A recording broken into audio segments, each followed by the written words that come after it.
Okay, y'all ready? Y'all ready for this? And now, It's time. Let's get ready to rumble. yes, yo, people, them of people, people of the world, welcome back. Bro, you gotta hit him with the signature, otherwise they don't know what's going on. Ladies and gentlemen, Okay. There we are. boys and girls, Yes. Girls. baby moms and baby dads, my people, them who don't want to pay the bills because the cost is rising. Don't pay, stay away. They ain't taking away. Welcome to another episode of Take It to Rim podcast with myself, Rods, aka, have you seen our starting lineup? No disrespect. No disrespect though. No disrespect. Damn. aka, bring Kyrie back. AKA free carry. Free Kyrie. I'm here with Clipper Cam, What's good? aka hopefully Leonard comes back. Yeah, we need Kawhi back ASAP. I can't lie. And we've got LA Jules. Still losing. You don't know. From aka just yeah, man. Just mind it. Bro. just losing, bro. Life comes at you fast, innit? A few years ago, you was walking in with your Lakers top and shades. That yellow is staying away from gold. That's why when earlier in off season you were mentioning how Lakers won a champion. At least you got a championship. I was like, bro, you don't even feel like you won a championship anymore. Thing is, look. You don't feel it. We have on the record we won it, and we did. It was a brilliant moment. But right now you feel just as bad as me and Rods. I feel worse because I don't know the next time we're gonna win it Because we've got no picks. all We've got of no us future. are doing, but the person who has the brightest hope and the biggest future right now is Cam, because the Clippers are the only one. We are all down bad. Yeah. Bad. We have the best record out of you, man. Isn't it? Yeah. I think we're 8-6. I think you're the only one plus 500 in the pod. Yeah, no, bro. I'm trying to. So we know what we're going to talk about. Yeah, we're gonna go into KD's comments. Start with you, Rods. There's Katie- always some drama with you guys, isn't it? Yeah, man. We're like 90210 around here. I might have to watch that series again. Do not kill me. So, Can you stand as omnibus, bro? KD. Never ending. All right. Let's talk about. Okay, let's say what he said about the team, right? Just a little quote. So, KD made some interesting comments about the team. Mm-hmm. And I agree with him. I didn't say it, but I agree with him. Somebody said it. Somebody said it, Somebody. but I agree with that person in it. Not me in it, but Yeah. I agree with him. He said, by the way, Cameron, like I say, don't ever talk to me about Claxton again. after this comment was made, this verified and stamped It didn't, my it point. didn't verify Yes, anything. it did. Okay. So, look, KD said, look at our starting lineup. You know how rude that is.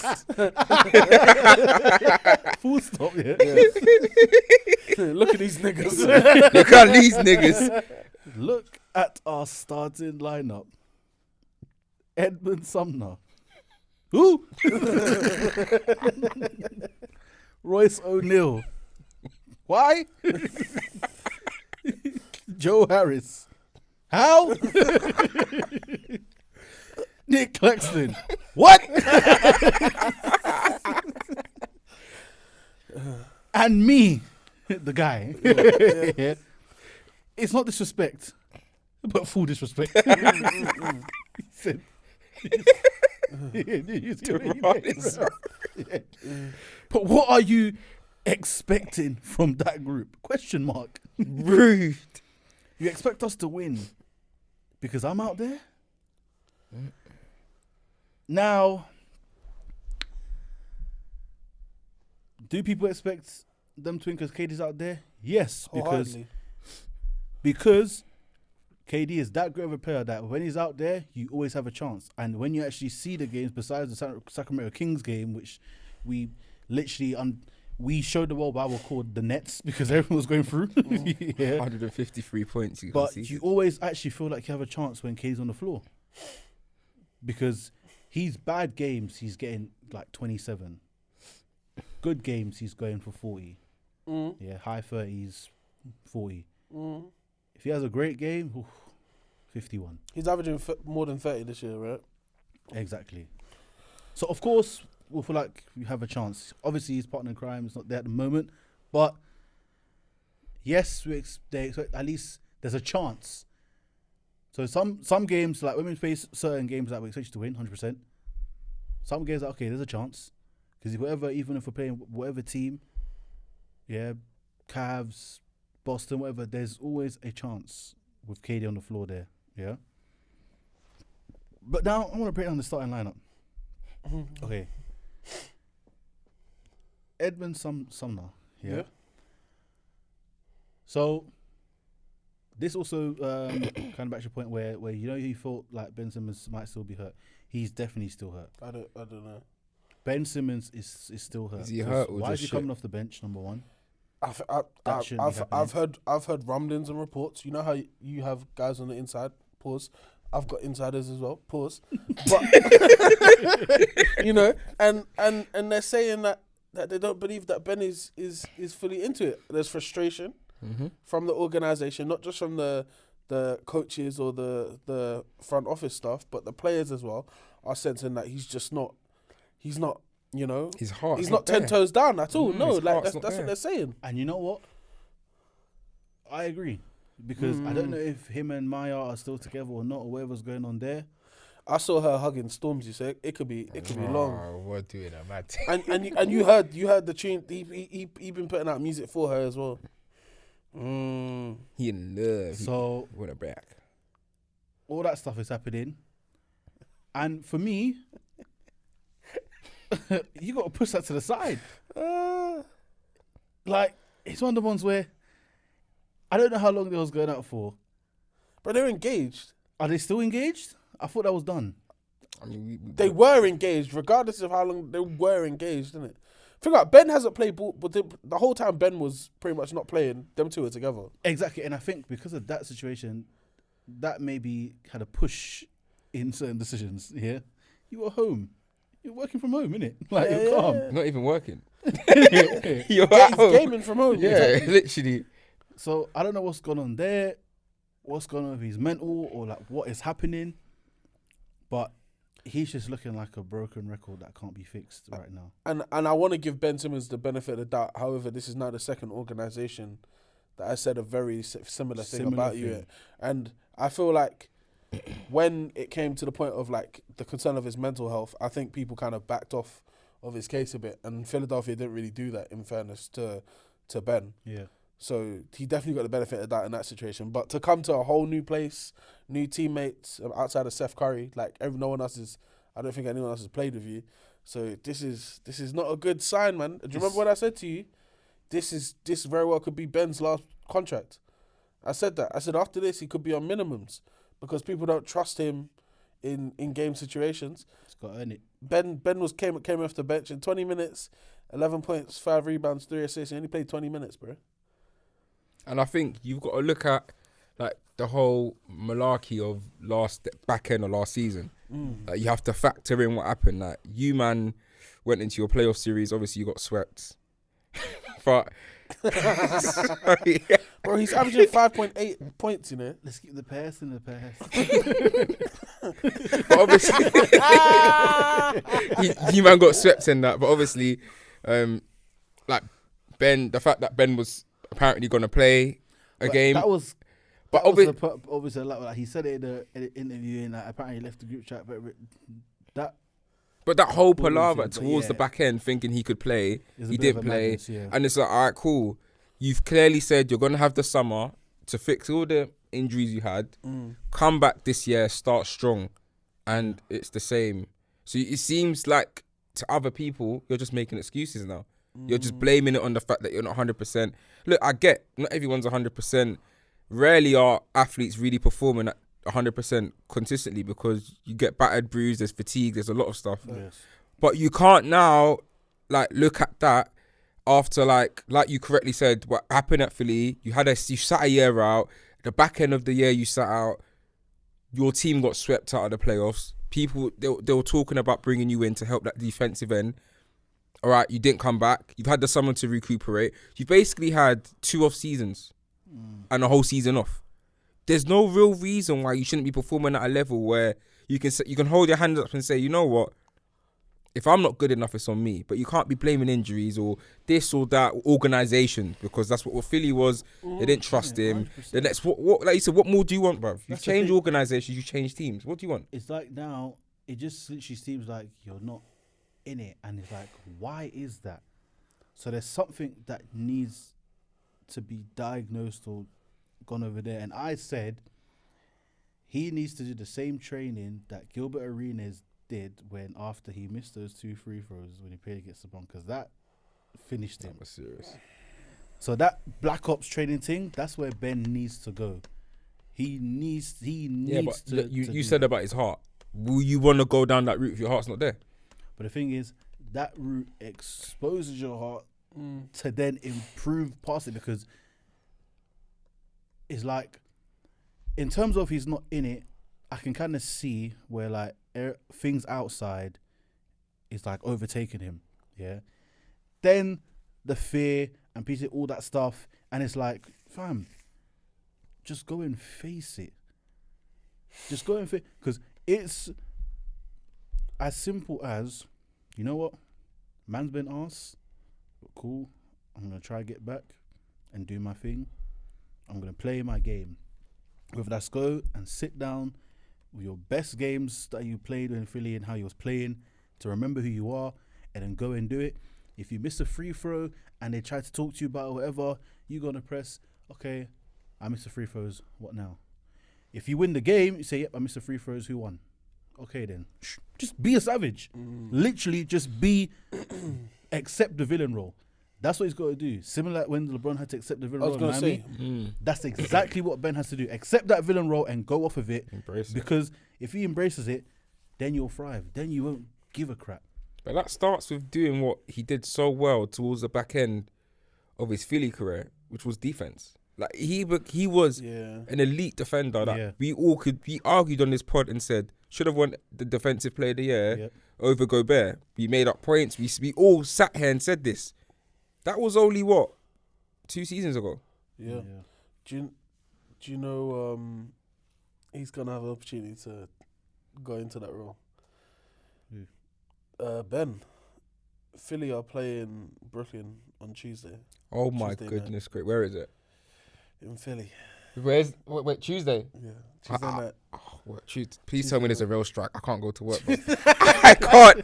Ben Simmons popcorn. is returning to Philadelphia. No, I don't know why it's taking the lead so long to even happen. Oh my gosh. I feel like he might not even play. They have to play him. He has to play. He has to be there. Has to. The thing is, Has to be there. that's the game that will either make or break what Simmons we're gonna get for the rest of the season. I think so. If he can't turn up for that game, there's nothing left. That has to be your pure motivation. Even if what I said about Ben was right and that, you know what, he hasn't shown heart or people question his motor and stuff like that, you can silence everyone. If Ben first of all, Ben had his best game, which is even pretty shit, but he cracked 10 plus points for the first time this. Damn.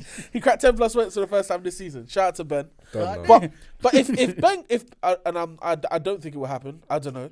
But if Ben could come out in that game in Philadelphia, and it, like you said, embrace the villain role, be like LeBron returning to Cleveland after they were burning his jersey, and just go full like you need that mom, you actually need that mama mentality for that kind of for that kind of game. You need that energy, no smiling, no laughing, and it's pure business.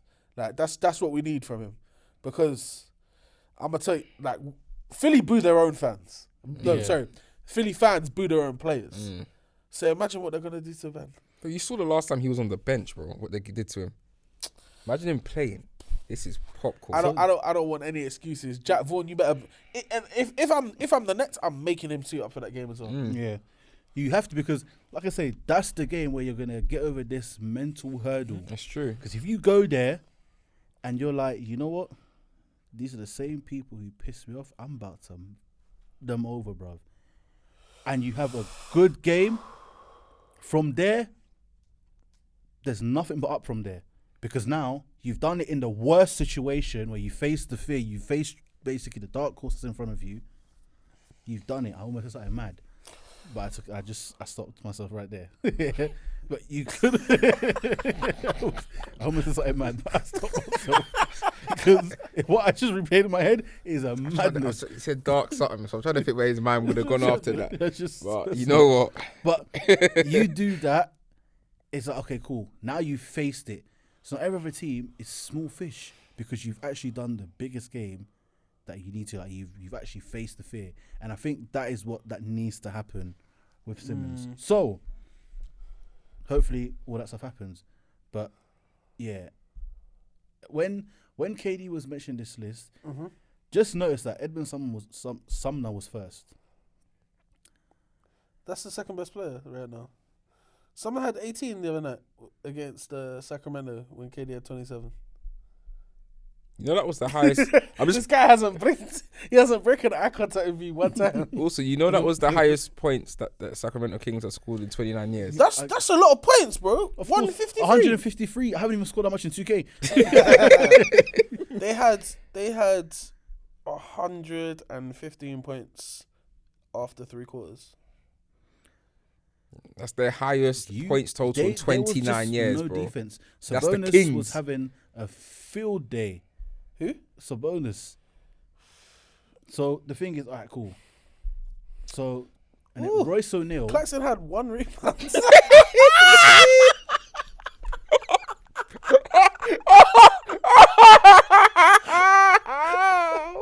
the same guy that wants to talk to me about Claxton. The same guy that's saying, Claxton, man. Chill. I don't care. No, he had 1 rebound. He's our starting center, and he had 1 rebound. But chill, because he only played 18 minutes. Yeah? 18 minutes, 1 rebound. Nope. Don't care. He only played 18 minutes. No. Ben's playing the majority of the backup center minutes, which makes no sense at all. I mean, Ben had 5 one rebounds. rebound. Ben had 5 rebounds. Your boy Claxton had 1. 1 starting center, 1 rebound. Yeah, big yikes. When I said all he done was lose weight and get COVID, don't ever question that I was wrong. That's the only thing he's done. You know what? He cut his hair and thought, I'm a new man. No, you're the same. You suck. 1 rebound, starting center. Piss off, man. Get out of my team. Get out of my team. Get out of my club. Daron Sharp played 12 minutes. I don't know why. I assume they just played the whole fourth, innit? I feel like from the... Daron Sharp needs to go to the G League and stay there for another 2 years. I don't want to see him leave that G League. You remember, because you lost by 32, but you were losing by way more. Wow. Royce O'Neal, he was doing good. Then he starts doing a lot of questionable things. So he's like half and half. I don't know, man. Sometimes it's just like, what the hell? What is that? What are you doing? That's the thing. And then it's like, Joe Harris is still trying to find his feet.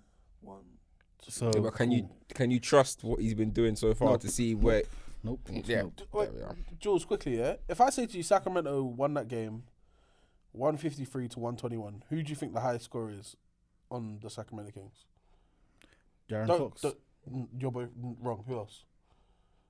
I know who it was. It was someone off the bench, I remember. Yes. But I know Sabonis. Terrence Davis came in and dropped 31. 7 threes. No one else in that team had 20 points. How are they scoring 153?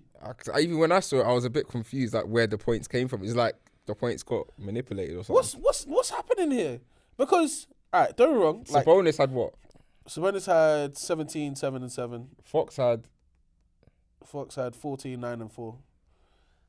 Even crazy. That's what I'm saying. Malik Monk's there. What did he get? 15. But it's just everyone just got. They had 1, 2, 3, 4, 5, 6, 7 guys in double digits. That's probably it. Second highest scorer was Kevin Huerter with 19 points. Then Sabonis with 17. Barnes with 16. Keegan Murray only scored 4 points. Only played 12 I was going to minutes. ask what you did. Shit, man. You niggas suck. And that's why he said, "Do you expect us to win?" No. He shouldn't have said no disrespect. He should have said full disrespect. 100%. All right, so I'm going to He ask. should have put All right, fire. boys. on the Let me teammates. ask you a question. Is this right? Because we're What seeing KD it. said? Yeah, no, like what is like it's something that's happened, a massive thing that's happened in Yeah. football with Ronaldo, KD coming out, these explosive interviews. Are they correct? Is it right? Is it needed? Sorry. Yeah, go on. I think personally is extremely needed Yes. from the perspective of Kevin Durant.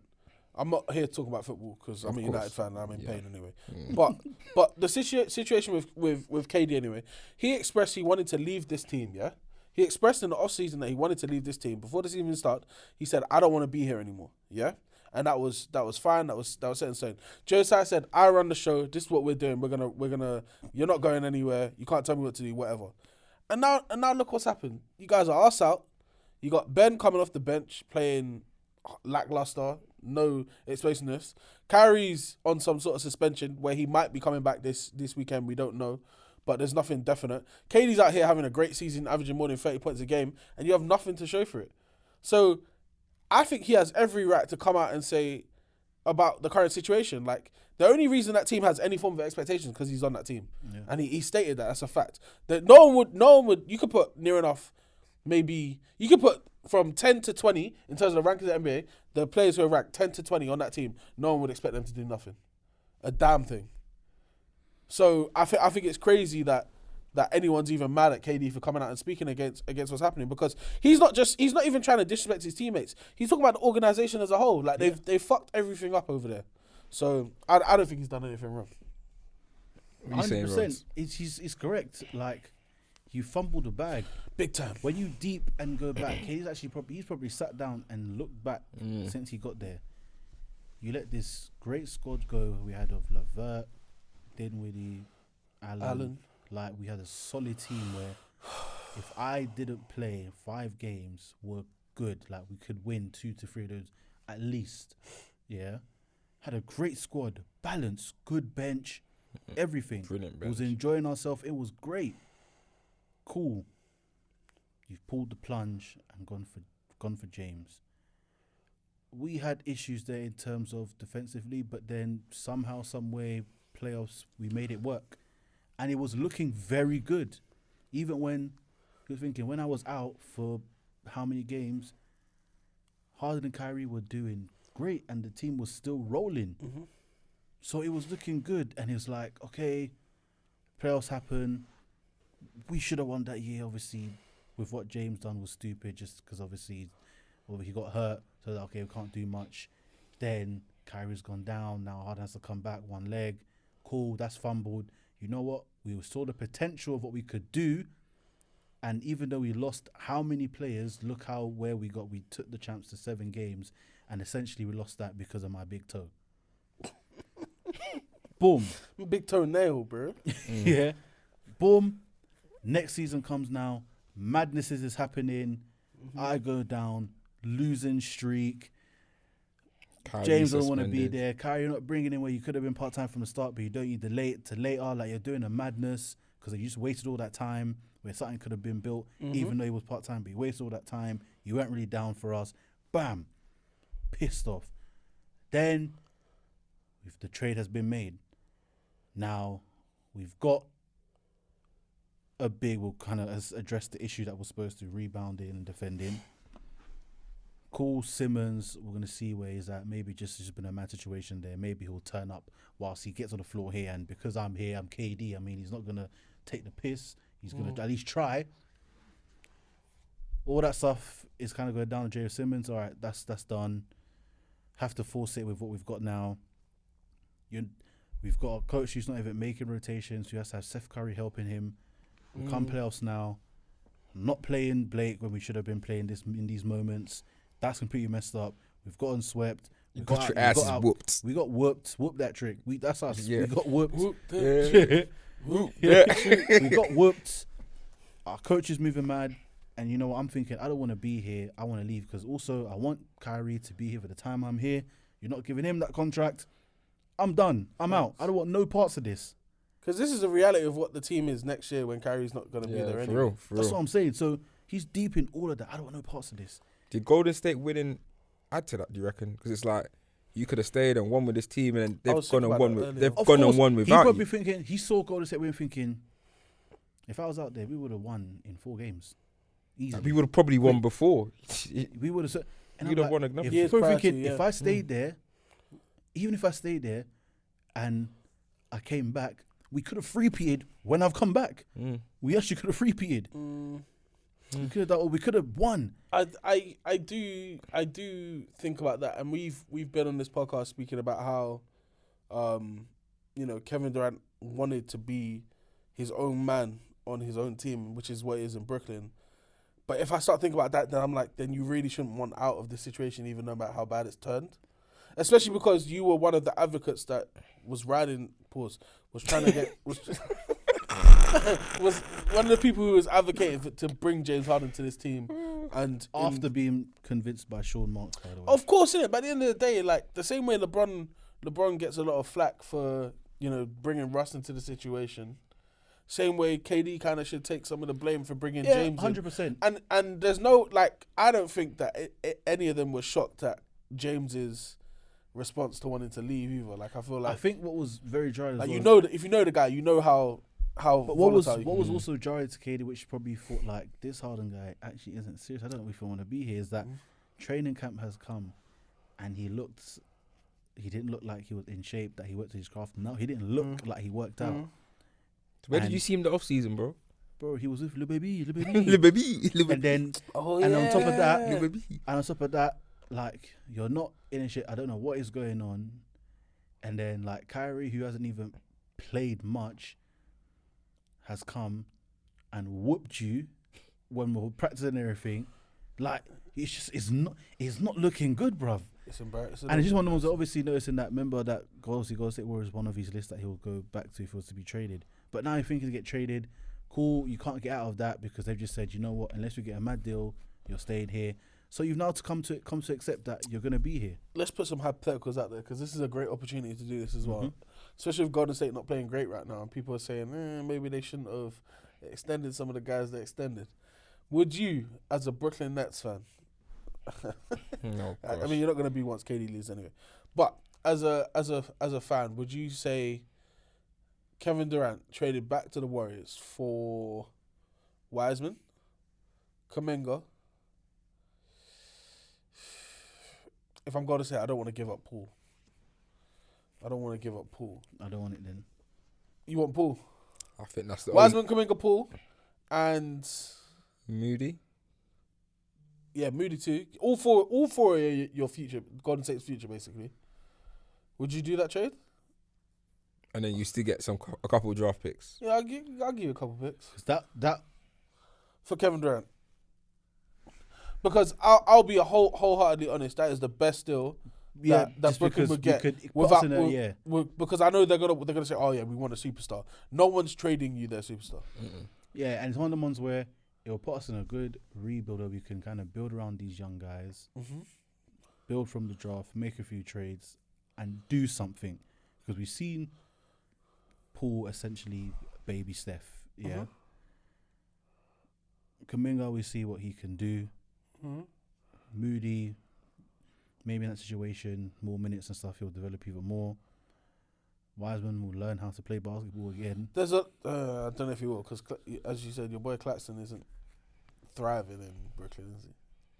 Yeah, but he can now come off the bench and Wiseman can start. I'm just saying, Wiseman got sent back down to the G League. He did. Which speaks a lot of volumes, bro. That says a lot. For your number 2 pick. He's been there for a minute. It's not like this is his 3rd year in the league. His peers are Anthony Edwards and Lamelo Ball. And he's in the G League. That's mad still. And look at what these two are doing. I'm not saying Anthony Edwards is, but do you know what I mean? Like right now, but still, these are serious ballers. Yeah, it's mad.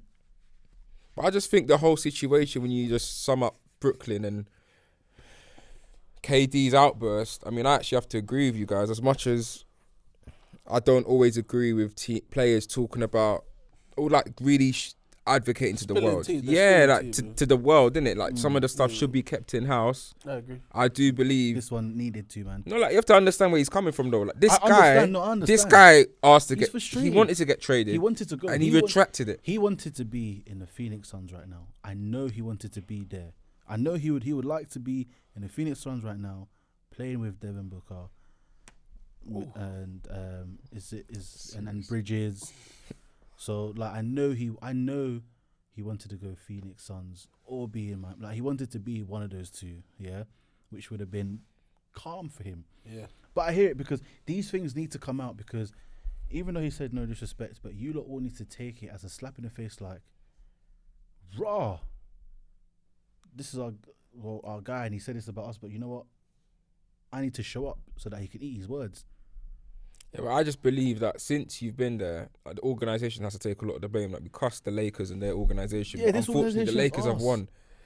Joe Tsai's in some dirt as well. You guys have like... Jaylen Brown said it, sorry. You guys have just, like, you had a great thing, and you've basically just thrown it away here.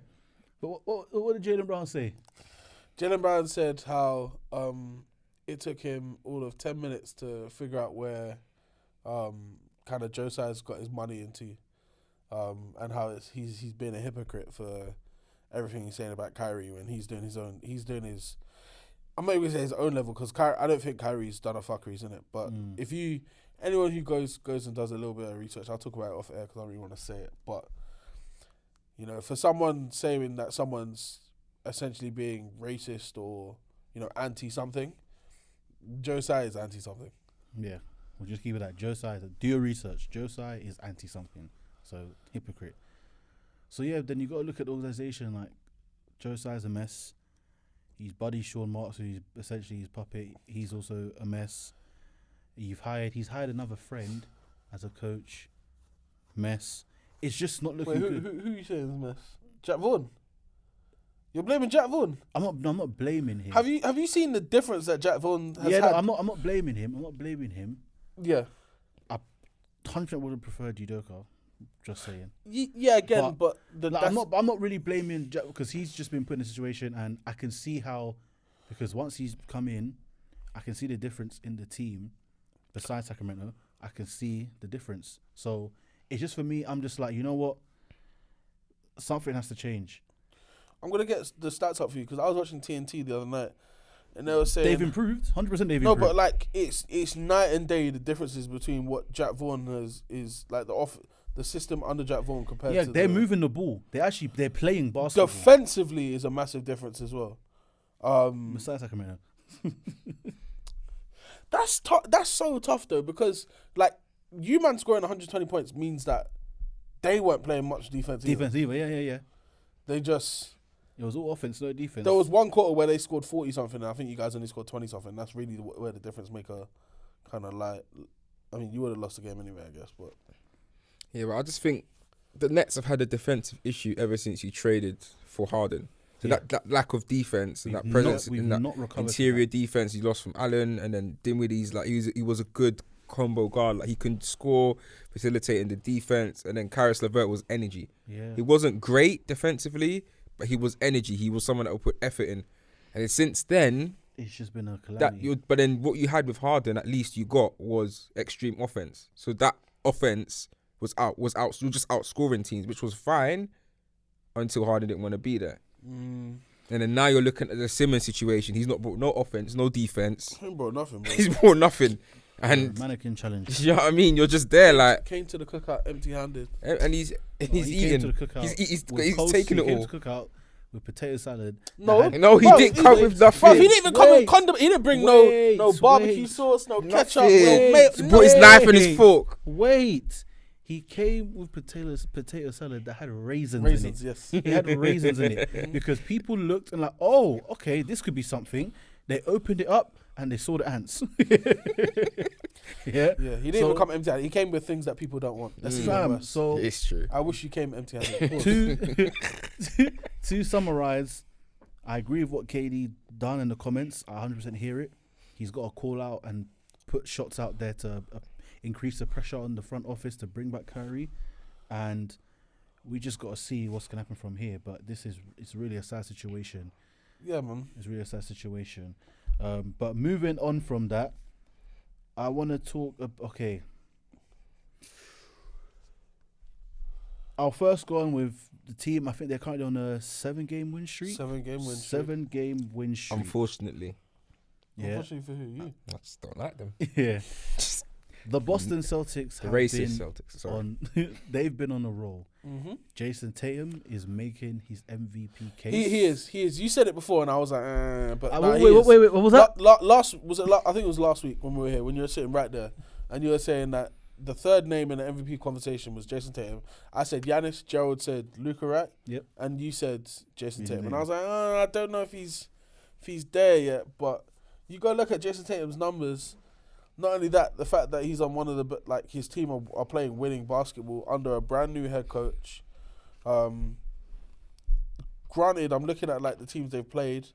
Atlanta, good team. Denver, supposed to be a good team.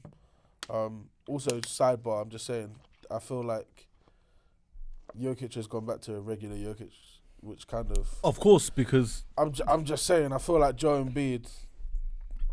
We'll get back to it anyway. Yeah.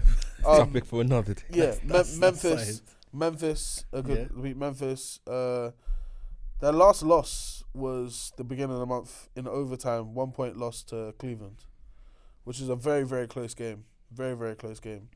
But yeah, no, Boston are flying, and I want to give a shout out the same way I did last year, giving Ime Udoka his props. Is Joe Mazzulla? Yep. Have to give him his props and respect as well, bro. Another first time coach has come in, taking over a situation in Boston, which everyone was, I was skeptical about. I was like, I don't know how them not having Ime is gonna hurt them. No Robert Williams as well, and you're on a 7-game win streak in the East. And realistically, you have an MVP contender on your team, so I have to give him a lot of credit for that. So and everything is just gelling. Like him and Jaylen Brown are coexisting well. Yeah, man. You know, Brogdon's role, even though is obviously not exactly how we agreed for it that we thought it was going to be, but it's thriving. Marcus Smart seems to be more locked in and clued on. It's just looking wonderful over there, and you know, I think they're just tunnel vision to, like, you know what, we were so close. We were so close last year, and it was up. And I think Jason Tatum personally is like, I'm really the reason why we didn't win. As the leader should. As the leader should. Yeah. And he's like, I'm sure he looked back at the text that he put and said, you know what? I'm not gonna share no more texts. I'm gonna show it in my game. That's slightly when he lost us, man. Fuck. Yeah. So it's like he was doing a bit too much, but now he's just tunnel vision. Like, you know what? Everyone has their superstar talks. Whatever anyone label me, they'll label it, but I am locked in and I'm gonna bring my team with me to the promised land. You know what? I wanted to go into something else regarding Boston, but I want to allude on what you said about Tatum. And you said it, and we cussed you at the back end of last year about saying he's the best player in his position in the league. I said it was number one. And what are you about to do? No. Right now, as of right now, Cameron, as of right now, does he play the same position as Kevin Durant? Does he play the same position as Kevin Durant? And who? You tell me. I'm asking you a question. You could answer my question. Does he play the same position as Kevin Durant? Yes or no? Yes, but it's Then he's not. Stop fucking around. No. You man are being silly. No. Stop it, bro. I think Tatum is sick. I love watching Tatum play. I do, but you're acting like KD's being a scrub. He's not being a scrub. He's not being a scrub. But right now you're talking acting about. Like he Alright, you have to base. Cameron said, "So fucking around." Nah, that's what you man did. I feel like the dad who's just come home. I hear bare rockers going on in the house because you man are out here play fighting. Stop it, man. Stop messing around. And let me explain to you. Let him land, man. No, not even that. It's just understand KD at the minute. Yeah, scoring. It's brilliant. It's beautiful. Yep. But winning and scoring is what breeds. Bro, he's got Jaylen Brown on his team though. Like, it's not. He's got Kyrie. He doesn't have Kyrie. He's got Ben. He doesn't have. This is what I'm saying. He might as well have. These are players on his roster. He might as well have bro, because Ben is not there no more. These are players on his roster. Bruv. Jaylen Brown this year, is averaging 25 points per game, 48.9% shooting from the field, 6.6 rebounds. Tell me who on KD's team is doing that. Tell me who on KD's team is doing half of that. Don't do this. It was Kyrie, but he ain't been around. I'm saying Jason Tatum is 100% confirmed the third person in this MVP race. I'm not taking that away from him. Jason Tatum be playing power forward though. Okay. I'm just saying right now he's playing the best in his position in the league right now. He's not the best power forward either, so let's not do that. No, but he's not the best. I'm saying he's playing the best. I didn't say he's the best in his position. I said he's playing the best. Look at him coming. Martha, in my bed. In my bed, Martha. In my bed, With Giannis there. In my bed, mother. Get over there. But the point I was originally going to make is about Boston.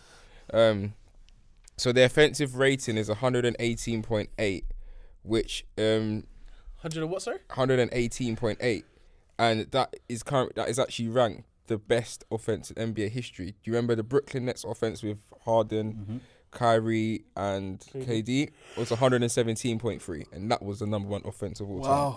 So we're talking, they're operating at a crazy rate. Wow. I'm looking at some of their team percentages. They take 46.8 shots from 3 per game, and they're converting at 38.2% as a team. Wow. You've got dons like Derek White shooting over 40% from 3. So it's going right, and they're hitting. Now it's a blessing, and you know what? Yeah, let me address this as well, because we're not talking about this. My man's on a 7-game winning streak. Malika, come outside, big man. Come outside, blood. Because you were chatting about man's name, bringing about charges about when he was a youth. 100%. Where are you now, big man? Come outside, Malika. She needs to be leading the race for praise. Come outside, Malika. Malika Andrews. Come outside. Malika Andrews. Come outside, Malika. You are in big trouble. You are in big trouble. Okay? Because the same person, you know who is it? Who said this? I believe it was Michael Dapper. He said it in his somewhere in London series. Yappa. Your mouth is moving like a rat. Yappa. Because her mouth was moving like a rat. Yappa. Why the Celtics put this guy? Why him? 7-game win streak in your ass. In your ass, bitch. Literally. Figuratively, okay? Just figuratively, yeah. In your ass. So, no, actually in your ass. You was chatting a lot of rubbish. Come round the corner, big man. Because come round the corner. I don't know. I've not seen the same energy for the praise. She wouldn't dare, bro. Of course. But it's like, this is what the media do. They're only here to knock you down and make shit up. But yeah, big up Boston. Hopefully it doesn't continue. And shout out to their coach for getting it right. I mean, it's hard to look past them. Number 1 seed in the East right now. Yeah, it's hard to look past them, not them and the Bucks, really. I think there's a gap. We spoke about this beginning of the season. Yeah, obviously right now the Celtics are taking advantage of Middleton not being there to take over that of the they East. ain't got Robert Williams there. They're missing the start as well. Gallinari's out for the whole season. It's not of the same. It's not of the same. It's like the same offensive kind of prowess that Middleton brings is the same that Rob Williams brings defensively and offensively, pick and roll and stuff. So not only that, they beat Atlanta last night by 25 points with those 2 guards, and Marcus Smart didn't play. Oh, oof. Like they're in a position right now where they've built such a good squad with like their bench guys. They can afford to miss a couple players, and they're young as win. well, so they're really building for the future as well. Bro, they had Peyton Pritchard dropped 14 last night in 24 minutes. Luke Cornett, I think it is. Yeah, Luke Cornett. He was hitting threes as well. 15 points, 8 rebounds off the bench. See how strong that is. Claxton could never. Ever. Sam Hauser. Say that again. Sam Hauser, 15.6 rebounds off the bench as well, This man. is Like, it. Derek White had 16, 10, and 5 last night. Grant Williams had 18.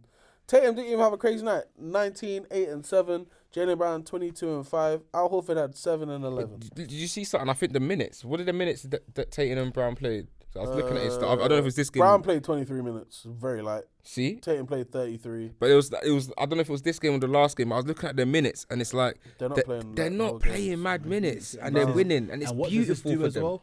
Not playing mad minutes. Keeps them preserved for the playoffs. So when the playoff comes, what? But no, it's Yeah.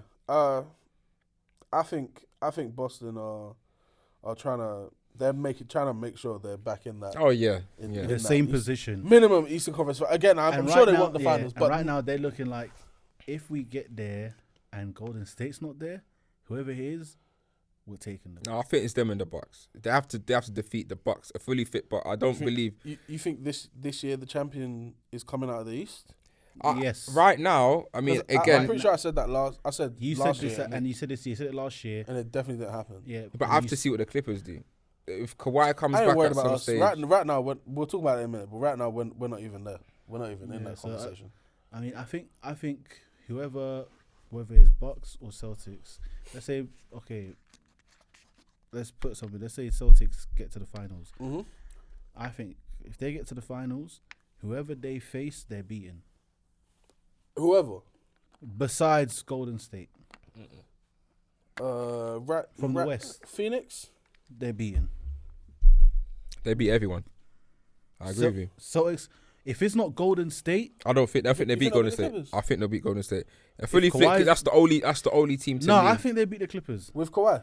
Yeah. I think dark horses to come out of the West that could do damage. I think they beat the Pelicans. Whether they could win it all, if they were to face Celtics, I think they'll lose on inexperience. Great series to watch, though. However, again, I just believe they're a very, very team. I wouldn't be surprised to see them in the NBA Finals. Great series to watch. But speaking of the Celtics, let's go back to you were talking about. They are in a really, really good position. Mm-hmm. You can see what happened last year. It's not a fluke. Yeah. And they've got every expectation that they should be getting where their aims and objectives were, back to where they were last year. In their last 10 games, they've won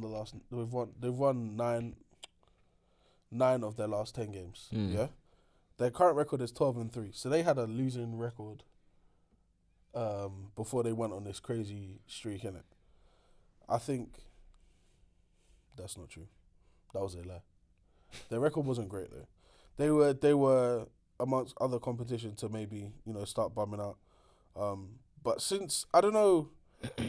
I can't definitively say what the difference maker is between the start of the season, because they did start a little bit slow. Yeah, but you can see why. I mean, new coach. Sometimes it takes a little bit of time. Now you're seeing it. He's not giving in to the pressure as well, because again, like I said to you, Marcus Smart didn't play. Yeah.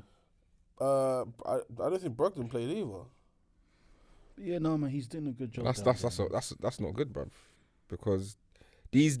Like you're talking, some of the guys you're naming, bro. Difference makers. I don't understand how these men are getting above 5 points. I think Brogdon might be injured, because he didn't play 2-3 nights ago either. But this is why I was saying injury concerns. That's why he's not in the starting.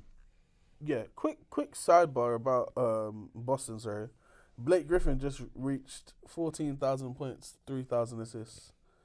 He's the 13th active player to record this in history. Big him up though, isn't it? Got his thing.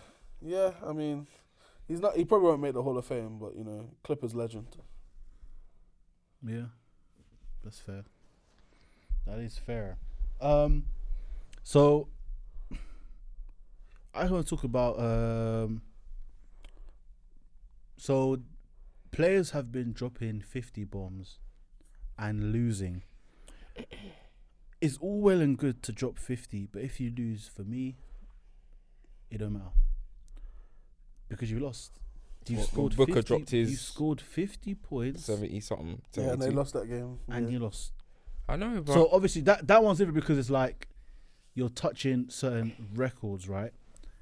50 is like when you're dropping 50, you're winning that game and you're having water thrown over you. Yeah, you need that. Otherwise, it's true. It's a ruined experience. And this has been Darius Garland dropped 50 points. Big boy.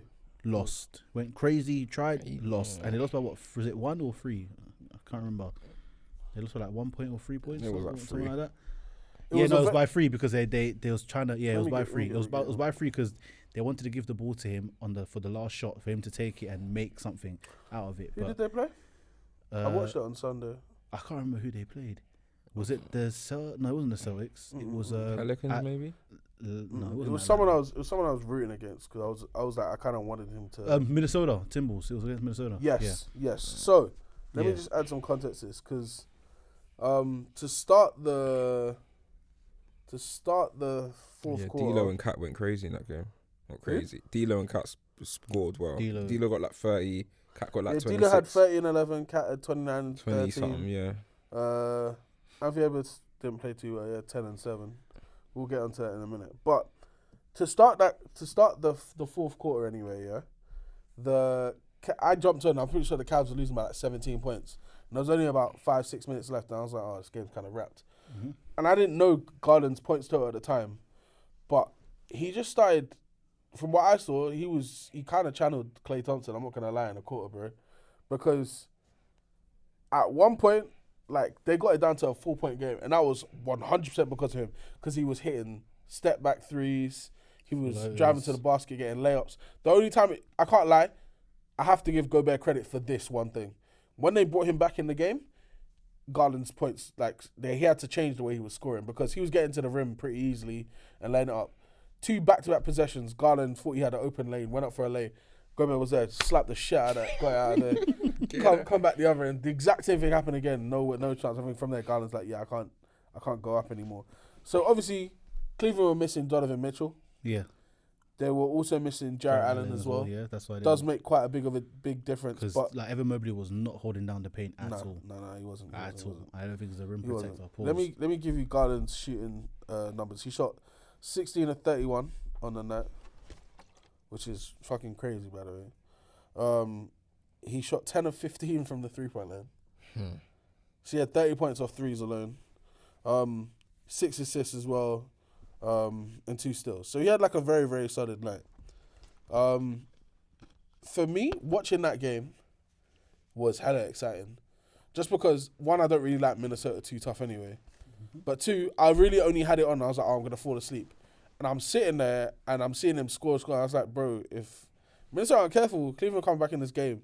And Garland was going off. I didn't know. So obviously I'd heard like he was like a good player, good scorer and stuff like that. At college, I didn't watch him at Vanderbilt at all. So I didn't really know about my man's game. But to see him in the league now, doing what he's doing, I understand he was an all-star last year. This guy has, I don't know, if I had to compare him to someone of their game, it would be very, very difficult because he's shifty like Kyrie. Yeah. But he's a better 3-point shooter than Kyrie, I would say. Not that Kyrie's a bad 3-point shooter, but like, he's not quite Steph with it.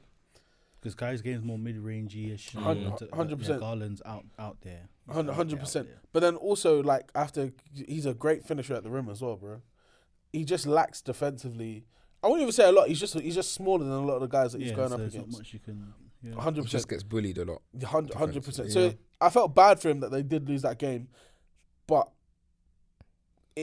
to me, it put me onto Darius Garland. I was like, okay, he's on my radar now. I was like, and I know it sounds silly saying after he already got an all-star, but Cleveland were the host city anyway. So, but watching him in that game, I was like, yeah, this guy can legit be, like, he could take that step to be one of the superstars in the league at some point in his career. Yeah.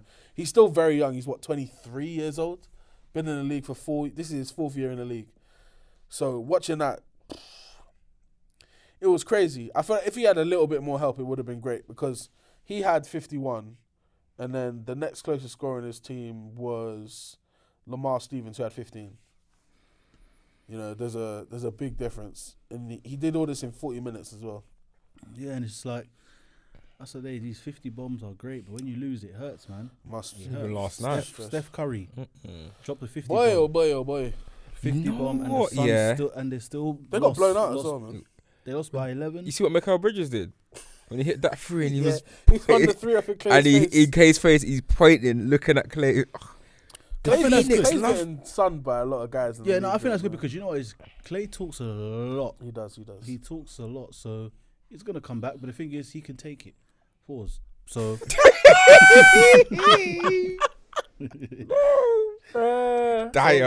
But it's good to have that, you know, back and forth with players in different teams. Like, you know what I mean? It makes it more exciting because when they next meet, it's all right, cool. Now it's my turn, innit? So it's very good. But these 50 bombs, like I say, it don't matter.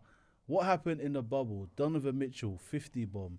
And what he had to do, he had to go back to the jacuzzi in his suite or whatever it was in the He was punching public air. area, He was punching air. He turns around and Jamal Murray's like, "Oh damn, good game, bro." But I'll see you later. You don't need to be here no more. Like, get out of here. so these 50 bombs are great, but when you lose, it hurts, and then it especially hurts as well when like the team, you lot just been arse. Like, do you see Steph on the bench? He's just like, Bro, you know, when Bradley Beal was just completely tired of the Wizards, and how they were played. I'm not saying this is the same, but he's tired of what's happened this season because he's like, Draymond's not being himself and he's caused a lot of friction.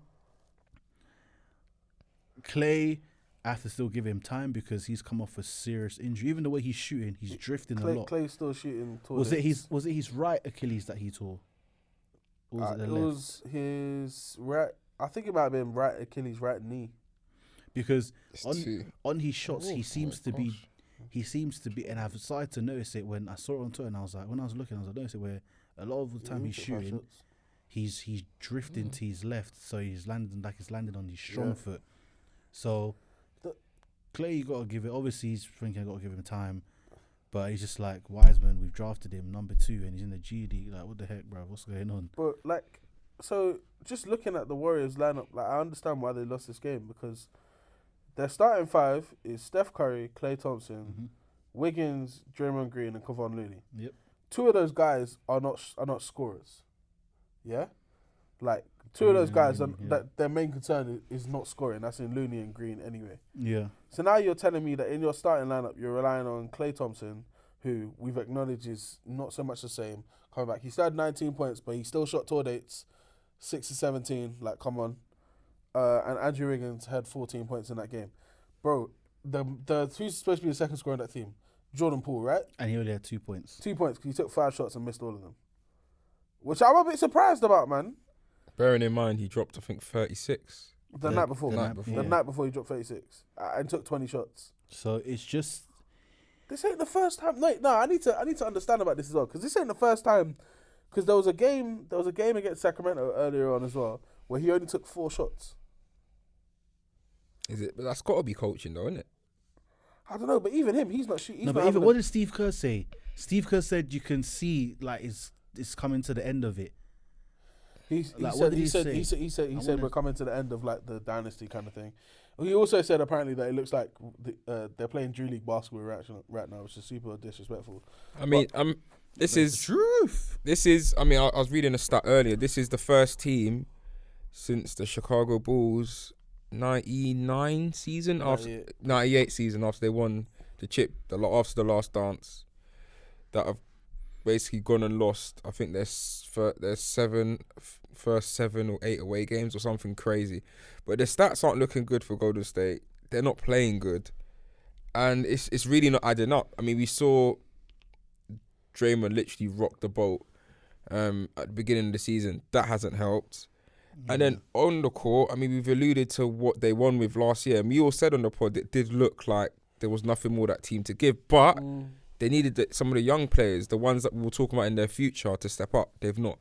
So that's left a massive gap. With Wiseman, Kuminga, Moody, none of them have made that elevation that Paul made to being able to be someone that's reliable. Exactly, you know, because like that's it. Kuminga, you need to see that he needs to, in terms of his shot IQ, needs to change because there will be, like I said this before, there will be place for him to take a shot, but he's driving to the rim, eyes closed, head first, pause, and just making a mess. So pause. Yeah. Pause. Oh my god. What would you? So I'm back. So that's already, and then your number 2 overall pick is getting sent to GD because he doesn't look like he knows how to play organized basketball anymore. It's not looking good for the Warriors. I'm not gonna completely count them out now. Oh, they're out. I said, no, not yet. Not 100%. Yet. They're not winning the chip. They're not out to win the chip. They're not winning the championship. I can bet count every them out penny I earn, and I've got Golden State Warriors will not be the NBA champions this season. Don't bet every penny you earn because I will gladly take every penny right now. I'll tell you that. Rose is taking loans. I'll tell you that for free, bro. They're not. You can tell from early there's traits even losing championship winning teams have got. This is not them. This is not it. This is a team that has won a chip. I'm gonna wait because they've done the most they can do with this current squad. They need a revamp, a refresh. However they're gonna do it. If it means trading one of these young bucks, I don't know. The young bucks. I don't know. Or if somehow trade getting anyone, it's gonna be Draymond first, then followed by Clay. However, it's gotta be. Clay's I want to say it's a free. I don't think he is. I want to say he was a free agent this year, but I don't think he is. But I'm talking what they can do this season to change it up. There's not unless they trade somebody. Unless Clay would have to have value. That's the only real trade they can do because of the amount of money they've got tied up in guys now. It's not looking good, bro. Yeah, it's not looking good. But they are the NBA champs, so it is what it is. Oh yeah, I will still count them in. So, bad news.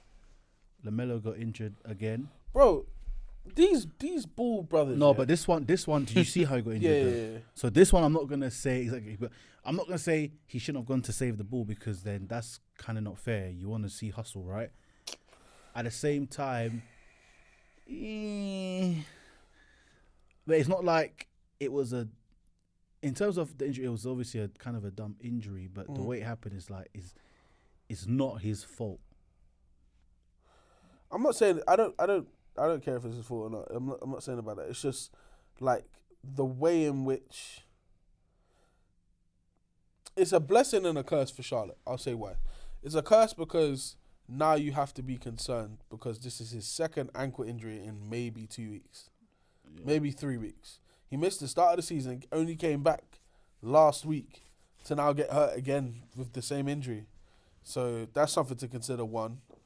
But then, I mean, the blessing is I've seen a few reports that Gordon Hayward might be on the trade block. They might be looking to get rid of Gordon Hayward. Terry Rozier has been a name that's come up as well. PJ Washington, who's another one of their young players who I imagine they just don't want to extend him. I don't really see a point, to be honest. If Charlotte are bad enough, like they enter the Victor Wembanyama sweepstakes, innit? If we're being honest, like, I imagine that's what they're going to look at. I think if your star player has gotten hurt twice in a matter of a month from the exact same thing, you need to do a deep dive into making sure that like that is patterned. If he needs to take time off, this is the perfect time to do it. Yeah. Because to be disrespectful to Charlotte, I don't give a damn. Fuck Michael Jordan. You need to prioritize your future. God damn. I was out laughing. As a GM, I'm not even talking about did you hear what he said? as a GM, anyway. That came from the depth of I his lie. lungs. Boom, Mike Jordan. 100%, because like they should have never given Hayward the contract that he got anyway. Never. Rozier's extension has aged better, which I'm quite surprised about, but nothing else about the organization is going well. You've got all these brothers getting arrested for all kinds of nonsense, which is still ridiculous to me that 3 NBA players on the exact same team got arrested in the same off-season. It's mad. Charlotte is a mad place, bro. What's going on in the Carolinas, man? J. Cole didn't talk about none of this. He didn't say it. He said the real is back, the veil is back. He didn't say we're going He said to he's had jail. a daughter in a dream, bro. What happened? He's one of that. Yeah, no, time to get locked up. I don't know really what future they have if they don't really think about who they can get in this draft. And for me, for this Charlotte team, they need that number 1 pick because if you get 2 or 3, I think they're both going to be guards. So you either need number 1 or you're going to probably have to look at some of the wings that are in this draft. But if you pair Victor with Melo, and I've said it before, said it before. That's a recipe. You know what I'm saying? Because I feel like he really is someone who's going to be able to come in this league and maybe average close to 20, if not 20, in his first year. Pair him with a passing and scoring point guard in Lamelo Ball. Yeah. You know, I think they'll have a great future. But Charlotte need to just shut it down. I say trade Hayward, get out of luxury tax in Hayward's. See what you can get for PJ Washington in terms of picks. Do the same thing with Hayward as well, because I think Dallas said they might be interested in Hayward, but I imagine that would mean that Charlotte would have to take on a bad contract because Hayward's on 30 mil. Oh, yeah, that's a lot of money, man. That's not even the Boston contract as well. That Charlotte got him as a free agent from Boston And signed him. said, you know, this boy broke his leg 2 years ago. Let's give him a max extension contract. You know, let's give him a max contract. So, yeah, Charlotte has some thinking to do. I would like to see Melo back on the court at some point, but I'd rather see him and Wembanyama on the same team. I'll be honest. I completely agree. He needs to just I feel like they rushed him back because clearly, I'm not saying that it was an accident for the person to be it was a person on court side, innit? That it was a fan, fan that he ran into. But obviously, you've got to look at it as if I know he's rolled it, but if it's the exact same leg and it's an injury that is fully healed, you wouldn't be out. Like, you might be out for a game. But you're not out indefinitely as it is right now. Like you didn't let him heal quickly enough. He wasn't fully healed. Yeah, let the brother heal. You've got nothing to play for, man. Like, one of your brothers is in jail. The other two are on somewhere. Like, just chill, bro.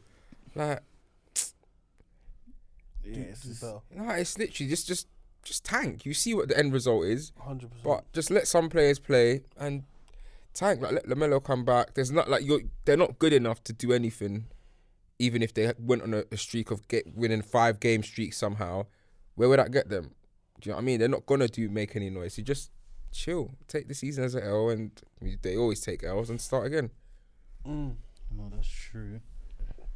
There was a question, Jules, that you actually put in. Yes. That we will address. Would you like to say the question? You want to take your shine there, dog? I know. My question, I got to scroll up, man. You know what I'm saying? No, I forwarded it. I just forwarded it. Thank you very much. So the question was, and it's a unique one. Are some players, because I was talking about Wiseman, Kumingas, are some players coming into the NBA too early and not spending enough time in college, Europe, or the G League? No.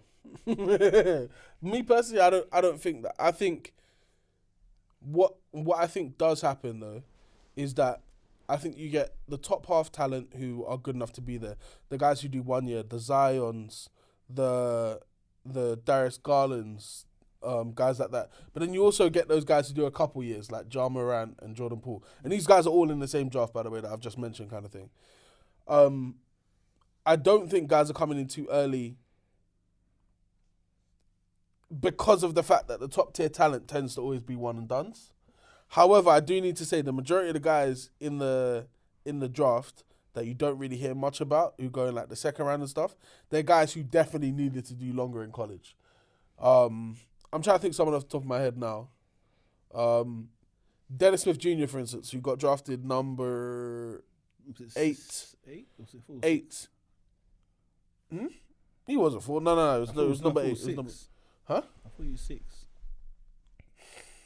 He was in the... I remember because the Knicks took Frank Ntilikina instead of him. So he needed to do more time. The thing is though, you look at Dennis Smith now. He's playing in Charlotte because he was. I hope he's still getting minutes because he was playing quite well this year. He at the start of the season he was saying, if the NBA don't bag for me, I'm going to the NFL because he was out of the league. Yeah, he wasn't. He was out of the league, and this is a guy we're talking about who went top 10 in an NBA draft of recent history. Like, we're not talking about 10 years ago. We're talking about in the last 5, 6 years. Is it the same draft as Luka, isn't it? Nah. No, sorry, it's Trey. Nah, Trey and Luka in the same draft. No, sorry, not Trey. Would have been the year or 2 years after Porzingis, I think. So that would be 2017. So yeah, the year before Luka. Yeah, he was in Dallas the year before Luka there, yeah. And he had a good year. Yeah, he did. In Dallas. And the second they brought Luka in, obviously. Chase him away. Yeah, but obviously the thing is, the fact is he hasn't worked out in other places as well, which is why I have to kind of say maybe. But he seems to have done something different with himself this year. I think people are saying he put on some weight as well. He wasn't just relying on his athleticism and kind of worked on the other parts of his game. I mean, that's what a lot of guys do. They come into this league and they're like, or they go to college and they're like, yeah, I'm much better than everyone else because you're an athlete. And there are athletes in college, but there's not everyone in the NBA is an athlete. Everyone is fast, strong, jump crazy high as well, and all that stuff. So it's like that's why. So even just to kind of extend that question, like here's yes and no. Because, like, obviously for this case, like I say, there's a lot of players who are like, I'm mad athletic, so I'll just bring that with me to the league. Hope you can dunk everything. And you have to understand that there's a lot of players that are just as athletic as you. Mm-hmm. And even if they're not as athletic, because they can still jump high and they're taller and stronger, it makes a difference where now I feel like, especially like when you in college do that 1 year, like you really have to make sure that you're crafting your game to the NBA, where it's like, okay, I can use my athleticism. Yes, I'm athletic, but let me also make sure I've got a foundation in skills where I can do my simple one dribble pull-ups. I can do my catch and shoots. I can, I can snake dribble off a pick and roll and hit that shot or pass it a bit. Like I can do those small things that tallies up points and helps the team win, makes the team better if you're a guard, or like whatever position you are, just things that make the team better. But a lot of guys, like not a lot, but some don't do this, and then after they might have like a good first year, and after that, when it now comes to playing with talent that now are similar or the same, you can't play with them because you don't learn the skills to play on ball and off ball as well. So yeah, like I was very interested because I don't think I think I must have missed it when he said that he's gonna go to the NFL. Yeah, I saw the quote. Yeah, like he even said he had to put on like some extra weight just in case, because it wasn't banging for him as an NBA player anymore, innit? Like even if he would have gone to the NFL. I mean, a lot of these athletes in America, they did both. They did both, so he could. Yeah, but I'd say with him as well. Like I think NFL players are the best athletes across every sport, because you look at them, they've all played. Most of them all played other sports prior to it, and they were good there as well. Yeah. You got the short guys can jump out the gym as well. Dennis Smith Jr. could definitely come in and probably be an NFL wide receiver, because I know he can run fast. He could jump crazy high as well, and he's going to be taller than the vast majority of them as well. So he'll be doing pretty well out there. Again, I'm saying all this, bruv. The difference between sports is crazy. One's a contact sport, one's a non-contact sport. Can he take a hit? I don't know. But again, he probably played football growing up, man. Yeah, most of them did, man. Most of them did. I wanted to allude back to the question more to do some of the players that have come out of the last recent drafts. I was picking up the last 4, so I'm going to try run through the picks as quickly as possible. Yeah, run through so then you can help. So this should help put context to the question. Go on. I'll do it as quickly as possible. Yeah. So obviously I'm starting at number 1. I'm just going to say their surname in it. Just first rounds, yeah. Just first rounds. So you got Ayton, Bagley. Okay, I'll say both names. DeAndre Ayton. Do lotteries. Yeah, all right. DeAndre Ayton, Marvin Bagley. This is 2018 draft. Luka Doncic, JJJ, Trae Young, Mo Bamba, Wendell Carter Jr., Colin Sexton, Kevin Knox, Mikal Bridges, SGA, Miles Bridges, Jerome Robinson, Michael Porter Jr., Troy Brown Jr., Zaire Smith, Dante DiVincenzo, Lonnie Walker, and Kevin Huerter. Was that top 20? And Josh Okogie to 20. Anyone else notable quickly? Grayson Allen at 21. Laudry Shamet at 26. Robert Williams at 27. Okay. And that's really it. That's 2018. The Clippers are to blame for one of those fucking shippers. 2019, we have Zion Williamson, John Moran, RJ Barrett, DeAndre Hunter, Darius Garland, Jarrett Culver, Kobe White, Jackson Hayes, Ray Hashimura, Cam Reddish, Cam Johnson, PJ Washington, Tyler Hero, Romeo Langford, Sekou Doumbouya, Chuma Okoke, Nickel Alexander Walker, Koga Bitsade, Lucas Samanic, Matisse Tybalt. What did you look at me for? Because the thing is, people who look at you so that you can laugh first. Just like his Cameron. You're a bad guy. And then notables after the 20s, Brandon Clark, and Jordan Poole. And Kevin Porter Jr. at 30, and the rest are pretty scary. That's 2019. Yeah. Do 2020, and we'll do 2021. 2020, Anthony Edwards, James Wiseman, Lamelo Ball, Patrick Williams, Isaac Okoro, Onyeka Onkuru, Killian Haynes, Obi Toppin, Denny Advija, however you pronounce his name, Jalen Smith, Devin Vassell, Tyrese Halliburton, Kira Lewis Jr., Aaron Neesmith, Cole Anthony, Isaiah Stewart, Alex Polozeski, Josh Green, Sadiq Bey, Precious Achkua, Tyrese Maxey, Zaki Nenjai Dayum, Leandro Bolomaro, RJ Hampton, Emmanuel Quickly, Peyton Pritchard, Udoka Azibuki, Blood Clot. These dudes, I don't even remember who they play for. Jalen McDaniels, Malaki Flynn, and Desmond Bain at 30. You say Malaki, bro? Yeah. See, on that one, I'm going to say yes, because if someone's coming to dunk contest at Tim's, he needs to learn to play basketball more. And then at final, we're going to do 2021 because we're not going to obviously take in the rookies of the 2022 draft. Cade Cunningham. Pause for real. Damn. Cade Cunningham at number 1. Jalen Green, Evan Mobley, Scotty Barnes, Jalen Suggs, Josh Giddey, Jonathan Kuminga, Franz Wagner, David Mitchell, Zaire Williams, James Bouknight, Josh Primo, Chris Duarte, Moses Moody, Corey Kisper, Alperen Sengun, Trey Murphy, Trayvon, Kai Jones, Jalen Johnson, Keon Johnson at 21. So like, just nothing else really. From the last one you did, I listed 8 players of those that you named anyway that are, in my head, like I look at them as like prospects that actually be good players. So I think, and I could get around 7 to 8 anyway for most of the drafts. The thing that I notice is that there are outliers in every single one of them. Like Mo Bamba being one of the top picks in Luka's draft is a bit wild. But then you look at like it's what the scouts are basing this information off, innit? Like in college, was he a beast? 100%, because he's 7 foot tall, can block everything, and he's a pretty decent offensive player. But when you bring that to the NBA now, it's different when you're going up against a Joel Embiid or a Nikola Jokic on a regular basis, like these other big body centers, and you come in and you're skinny. Like a lot of the bigs, they struggle because of the fact they're used to dominating of the pure fact that they're taller than everyone else. You come to the NBA, you're not taller than most people. You're not taller than the other guys in your position anyway, and you're much lighter than them as well. So all those easy buckets you were getting in college, back in guys, it's not happening anymore, man. Even those 6'7" wings that are jumping exactly high and heavy, they're coming for you. Exactly, and then to flip it around, those 6'3" guards who in college are uber athletic, or you can just breeze past guys, come to the NBA, bro. You're not doing that against the best stoppers in the league.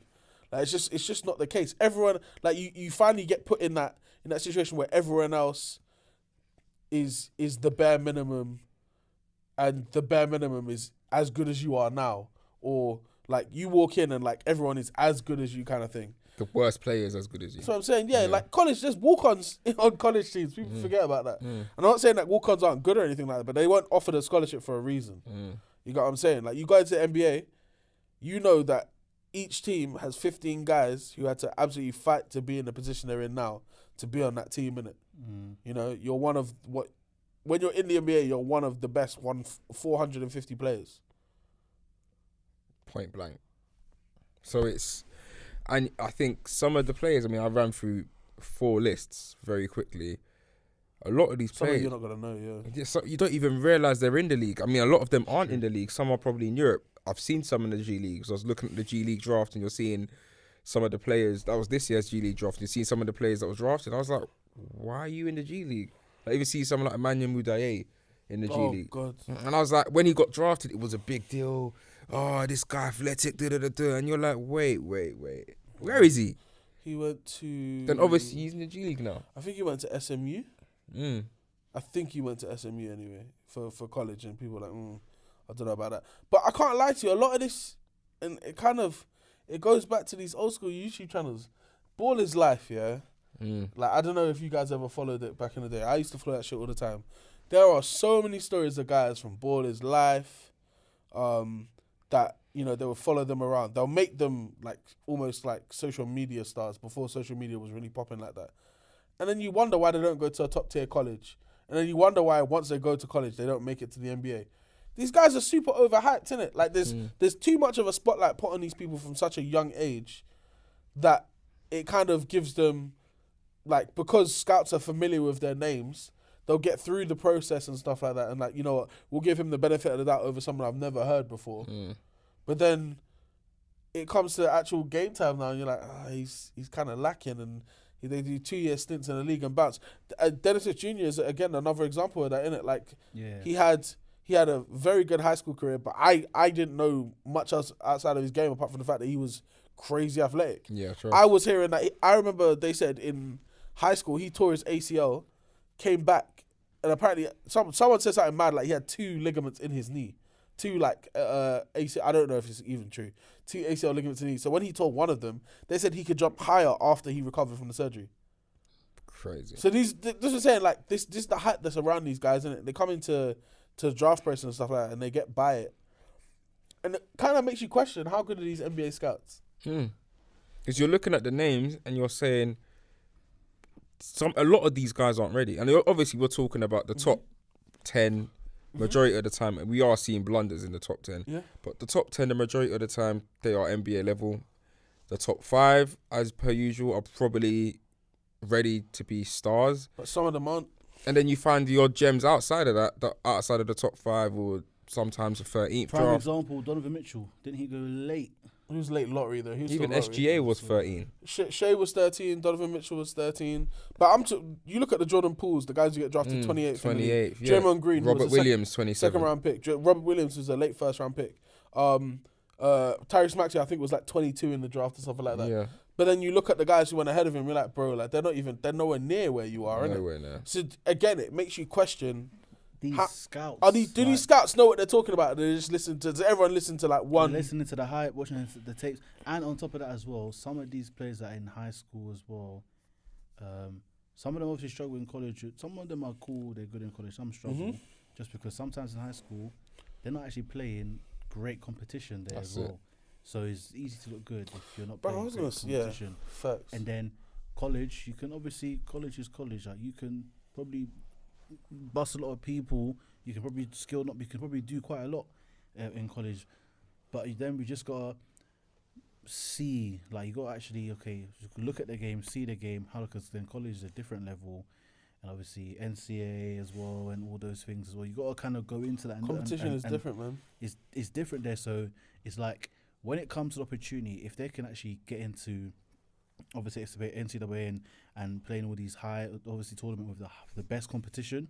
Because what they need to do is these top players for in high school and for let's say high school, college, obviously you can go NCAA college you can make a name there, you can still kind of go up there. But in high school, there just needs to be a league where all the top players are in that same and they have to face each other and have to face high competition so you can really see who is who. Because a lot, even like before what they were saying about Bronny James, just like, Bronny James, but you're seeing when he plays good competition and good with players, he's poised, he's composed, he takes the right shots, he makes the right plays. Like he's actually a good player to play against, and you can see that. But even him, I do think LeBron's son is good enough to play at the next level college. And probably the NBA as well. But even if he's overhyped as well, bro, I can't lie to you. Yeah, like, they like did. The amount of eyes that get put on him because he's LeBron, not just because he's LeBron's son as well, but one way he plays, the fact that he's LeBron's son as well. Bro, this guy, he's ranked like 36th in his class. Yeah. He's not even a top 10 player in his class, and yet he's got so much eyes as well. And it's like, well, what about these other guys that are top 10? Mikey Williams is a great example of this. I was about to say, bro, Mikey Williams. I think he's extreme. We're talking about high school kids, so it's a bit deep, but I think he's extremely overhyped because of the fact that they put a camera on him so early in his series that he was doing. With overtime, right? He's sitting on a throne, like. You're taking away essentially. He's not a kid anymore, innit? Yeah. Obviously, you've got all these sponsorship deals and everything. I'm not mad at that. Yeah, I support I support that. Do that 100%. But when we're documenting them, let's just see the actual life. Like, come on, let their game speak for them. Because obviously the series was good and I like it and everything, and it was cool. But for me, if I'm a high schooler and I'm doing a series overtime and I'm sitting on a throne. I'm the guy. I'm the guy. I'm the guy. Look at me, bro. You're watching me on TV. Yeah. Like, so you can't say that doesn't affect. Mark Cuban even said like something about Mikey Williams as well, like quite a while. Like it was just saying that he's I think he's like overhyped and like obviously when you have to transition to the NBA now but obviously we'll see because he's probably because the thing is really and truly right now. He's getting a lot of you're overrated, all this stuff constantly, which is good because then it's like he makes his game speaks for himself. So I think he committed to. I think he's committed as well, by the way, like to a college. Because I remember at one point he was So you know how they have this overtime elite now, as well as like G League Ignite. So they have guys but overtime elite is for guys who don't even finish high school. Okay. Like some of them don't even finish high school. Some of them are in there from like 16. They'll play in that until they're eligible to go to NBA. Oh really? Yeah. Mm. So Mikey Williams, for instance, I know he was at one point considering just going straight to like overtime elite or something like that, because obviously like they produced the TV show he was on. He's already got a Puma shoe deal, kind of thing. Like he was, out of everyone, I would say he was more than LeBron's son as well, to be fair. Because I remember watching on YouTube when, this is crazy how LeBron's son's AAU games were on, like highlights were on YouTube when he was like 14 years old. Honestly. And not like, yes, people were looking at it because that's LeBron's son, but Mikey Williams was on that team and he was the only guy dunking like a grown man. It was crazy watching him play.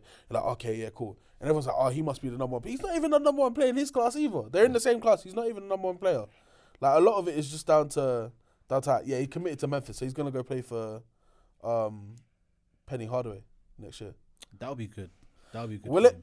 Another guy who was at Memphis last year with Jalen Durant, who got drafted by the Pistons, was Imani Bates. Mm-hmm. Yeah, he did one. He left high school early. Oh, yeah. I don't know how it worked out for him to get into college. He must have like reclassified, but he did 1 year at Memphis. Didn't play as much as I think he thought he was going to, even though he looked pretty good. Yeah. And now he's playing at Eastern Michigan. Yeah.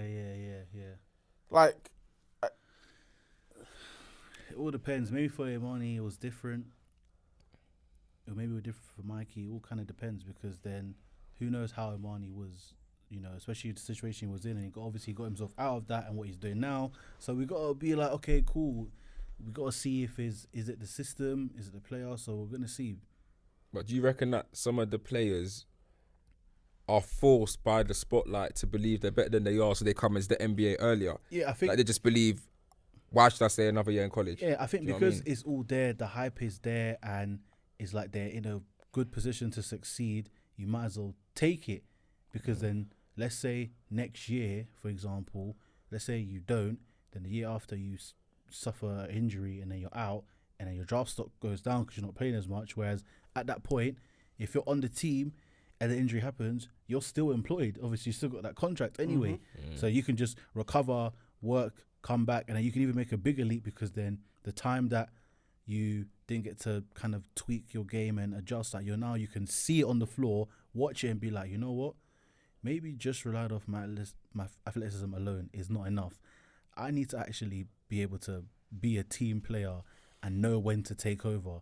So that's why, for me, obviously, if you've got that chance, opportunities there, of course, go for it straight away, because it's better to be there too early and to learn than to then miss a window. You know what I mean? So it's only certain players who they can stay, and they, some players, like I think as well, what's really good, this just G League thing as well, instead of going college, is good because it gives them experience of professional life and how to handle, obviously, life of being basically in the NBA similar, and having like playing against actual players who have been in the NBA, who are in a G League. Like, you're going to play against actual competition, and then if you can hold yourself there, at least then when you move up, it's like, not that it's exactly similar, but you've got a taster. So some players, they should stay. Like for me, like for example, great example, Lamelo Ball. Even though a madness happens, I think if he stayed, done a better job there, then he would have probably been in NBA. And even though he may not have been a starter, maybe off the bench, whatever, but I think it would have been better for his chances than you just done a Mazzoline and you're declaring for the draft and you're not able to play. Whereas you might as well just firm suspension till you're able to play, have a good season, get interest, so at least you can go by round 2. And then you're in there. Yeah, that kind of is great. I just want to quickly, sorry, I know you're talking about Lamelo Ball. Yeah, we can send us off. I just did a quick little research into Imani Bates. He got suspended from Eastern Michigan. Yeah. Bruh. So they're saying here, he was, where was it? He beat the case, innit? So did he? Yeah, that's why he's playing in Eastern Michigan. He played. He came. That was his first game back. He was So Bates, a 6'9" small forward, was considered one of the elite basketball prospects in the country throughout his high school career, ranking number 1 in the 2022 class. So he would have only just gone to his first year of college now. He's still 18. Yeah? He would have only gone into it, but he reclassified last summer and ended up as So even though he's a year younger than everyone else, he was still ranked the third best player in what would have been this year's draft. So against guys like Paolo, Jaden Ivey, all those guys got drafted this year. If he wouldn't have been able to because of his age, but he was ranked above all of those guys. That's crazy. This is interesting. Very, very interesting. He missed time in Memphis. I thought he had domestics. He had a back injury. Okay. So he missed a lot of time. He ended up going back to Michigan. That's where he's from. Fair. But yeah, all these actually young stars as well, a lot of them are starting to throw their lives away, man. It's like Dior Johnson. See what happened with him? What did he do? Oh, similar to, was it Miles Bridges? Oh, he got a domestic violence. You look at what Primo did. Also, that Josh Primo from Primo. San Antonio. I got a little update about Primo since we're talking about it anyway. The woman who accused him of that, she settled. She settled. So does that mean he's able to come back? I don't know what that means because obviously a settlement obviously that means that his side have paid it out. It says former Spurs psychologist Hillary Cawthon, which is surprising they've released her name, and Josh Primo have resolved the lawsuit against both parties. That's settlement. Yeah, he paid it off. The Spurs might have paid it off, to be honest. No, they released him. Because it says Hillary Cawthon, the Spurs, and Josh Primo have resolved the lawsuit against both parties. What both parties? Between the two of them? Because it's a lawsuit against both parties, not between both parties. Which means she tried to sue the organisation. She must have sued the Spurs as well. Yeah, she was suing the Spurs as well. Yeah. So Sang got paid out, innit? Sang got paid out. Yeah. Definitely got paid out to keep her quiet. But yeah, that's mad. But I've got a couple games. So I know you're due to wrap it up soon. So, I said I should come up with some interesting games. Well, this one's called Contenders or Pretenders. Okay. Yeah. So I'm going to run through lists of the NBA teams. I want to hear a couple of your thoughts on these teams, if they're contenders or pretenders. The Pelicans. Contenders. Wait, contenders for what? The chip. Contenders. Yeah, I'll put contenders. I'll put contenders for them. Grizzlies. Pretenders. Contenders. For the chip? I want to hear your thoughts. The reason I'm saying pretenders is that even though I think Drummond is great and Desmond Bain is having an excellent season, to the point where, he was already in line for most improved, wasn't he, last year? I think he could full well win it this year if Shea don't take it, because Shea's balling out like crazy. But I think between them two and Jaren Jackson Jr., I just don't see it being enough to take down, some of the bigger teams in the West. And I say bigger teams, like Memphis aren't a big team, they are. But I think the other day Memphis played the Pelicans and the Pelicans won and Zion didn't even play. I know it's one regular season game and there's 82 games in a season plus playoffs and stuff like that. I just think the Grizzlies really go as far as Ja can take them, and they're a much better version of what I think of the Mavericks, where the Mavericks really go as far as Luka will take them in it. And obviously Memphis have way better supporting players, but I just think there may be, I don't know what they're missing, that's the only thing. I think they need a knockdown shooter, if I'm honest. I think Bain is a great shooter as well, but I think they just need one knockdown guy specifically. That's his role. That was supposed to be Dylan Brooks, but he's not being consistent enough. Yeah, but I still think just gonna give them the respect. Obviously, I don't want to just kind of base off last season what they done, but do you think there's a difference between this? So yeah, but Jaren Jackson Jr. just came back, so he's obviously it's early. But do you think there's a difference for them in terms of? You think you'll see something different from them that you didn't see from them in the playoffs last year than this year? Because I don't. That's why I say that. I think they've learned, because obviously, first of all, they played the champs, Okay. And that was a very good learning experience. Minnesota was a close series for them as well. I just want to point that out. 100%. Like there was a bit of, but as I was saying, it was a journey because they had to learn from Minnesota. They had to learn from Golden State as well. So it was good experience for them in terms of how to move and what to do. So I'll still put them. Maybe I'm just being harsh in it, but yeah, I'm still saying pretenders. All right, we'll go Cleveland. Contenders. Yeah, definitely. Yeah. Then we'll go Atlanta Hawks. I'm gonna say, and I like what Atlanta did. I'm gonna say pretenders just because the East is so tough that I don't think they're gonna finish with a top 4 seed, which I think is very, very important going into the playoffs. I think that's like in the East, maybe the West not so much. In the East, it's a must-have. Like if you don't have that, I think you're massively at disadvantage to move on past the second round. Yeah, 100%. Yeah, I'm gonna say pretenders, just because I like the move they made with Dejounte Murray there, and it makes a big difference. I think him and Trae Young are gonna do great for the team and have a good season, and carry a lot of the load. But ultimately, pause. I am. But ultimately, I think that Capella and John Collins are gonna end up failing. Them, not gonna be consistent in the playoffs. Or that's just gonna get shut down. And even though Dejounte Murray and Trae Young will be good and they'll give them a fighting chance, but those little intangibles that you're gonna need from John Collins and Capella and Hunter as well, it's just not gonna hit. So I think they're still a move away. I think they're currently third though. After saying all that, they are currently third. 100%. But obviously, I'm just thinking series wise. A lot of the teams that I kind of expected to be better this year, like there's a run of 4 teams who are currently 9th to 12th. 76ers, Heat, Bulls, and the Nets are from 9 to 12. That's where they're ranking in the East right now. You've got the Knicks, Wizards, and Pacers all in the 8th. And it can't finish like that because that would be a terrible playoffs. Yeah, it won't. I think all those teams I mentioned, bar you guys, probably will make a run into the playoffs. Thanks, Cameron. What? Boss. Thanks. You don't think you're gonna do anything either, so I don't know why you're getting upset. Who said that? You don't need to say it, bro. I didn't say it, so technically it doesn't. Actions speak louder than words, and you've been acting up. All right, boys. I got about 4 more, and Go. we're good to go. This will be in the West. Phoenix Contenders.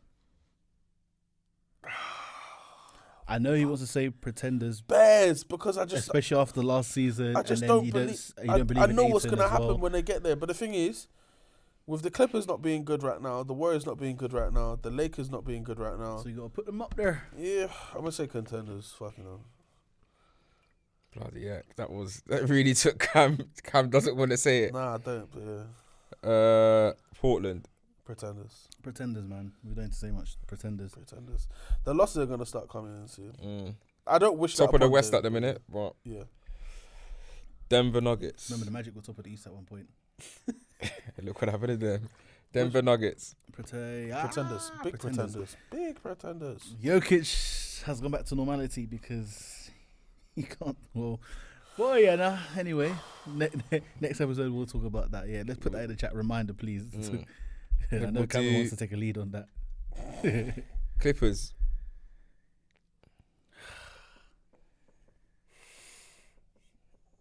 Pre-content. It's one or the other, baby. One or the other. I'm gonna say.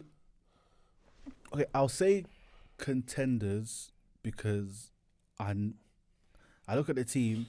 It's still a good team. Even though Kawhi's not there, it's still a good team to challenge, at least until, even if Kawhi doesn't come back till after All-Star break, even if he comes back in March.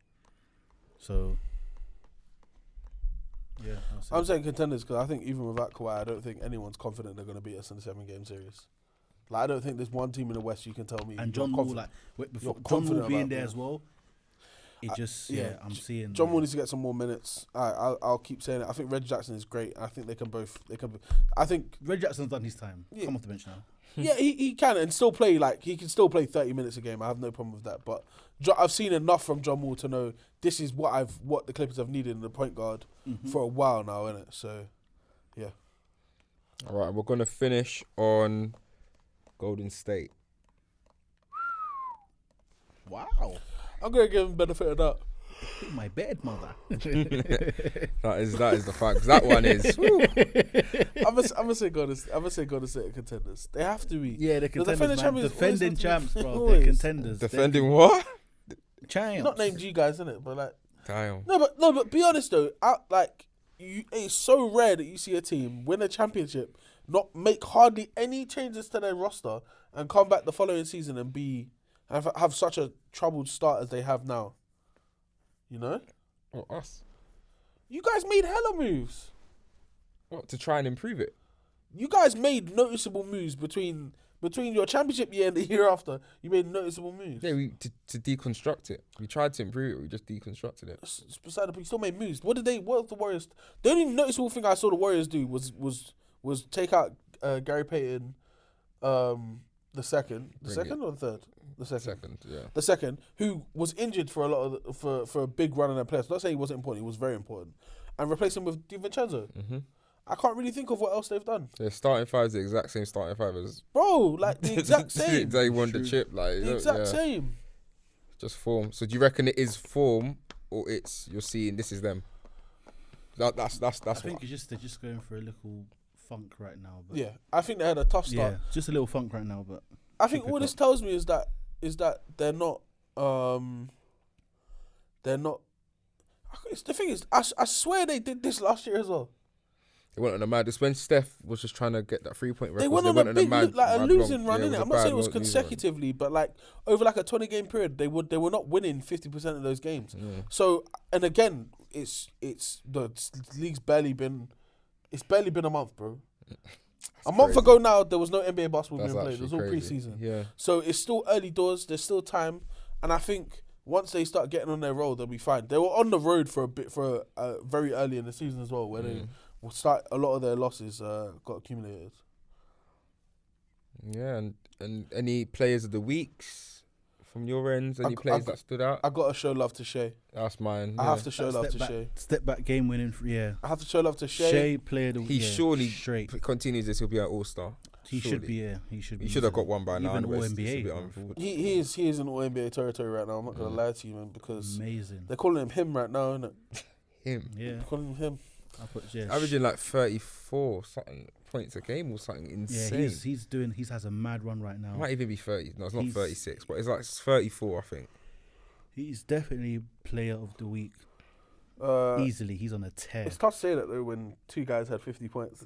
Embiid had 59 as well, remember? Which is insane. So points per game leaders, yeah. Luka 34.4. Luka shooting three more shots than the second person on his list.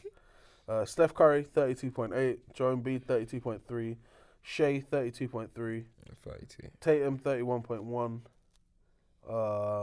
Donovan Mitchell 30.9, which is actually quite impressive. KD 30.3, Giannis 29.9, Ja 29.3, and then Trey 26.9. Yeah, I'm still gonna just get you just because the way he's even doing it with what he's got as well, he's doing all right, man. So I'm gonna give it to Shea for player of the week.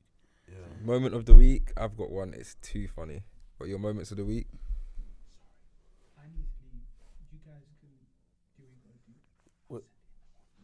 Alright, cool. We're wrapping now, innit? Yeah, we're wrapping up now. I don't mind. No. We're actually wrapping up now. Yeah, cool. All right, yeah, and moment of the week. yeah, moment. I'm giving it to Garland. And that's that, Yeah. bro. Even though they lost that game, that run that he had was top tier, incredible. Yeah, moment of the week, Garland, and team of the week, Celtics. Yeah. 100. Yeah. As I'm sure you heard, you ain't gotta go, but you gotta get the hell out of here. You gotta get the hell out of We here. gotta fly. Make sure you follow us on all socials. I Take It to the Pod on Twitter. I Take It to the Rim podcast, TikTok, YouTube, and Instagram. Make sure you like, comment, follow all them things. Subscribe, post notifications. Follow all of us on socials as well. Raise the ting, rise up. stand firm. Bars. Well, Bars. not the stand firm Sorry. thing. Other than that, I said stand firm, you Come know. on, man. Black Pause. Panther, Wakanda forever. And as Ellie Jules always loves to say, over and out, baby. Yeah.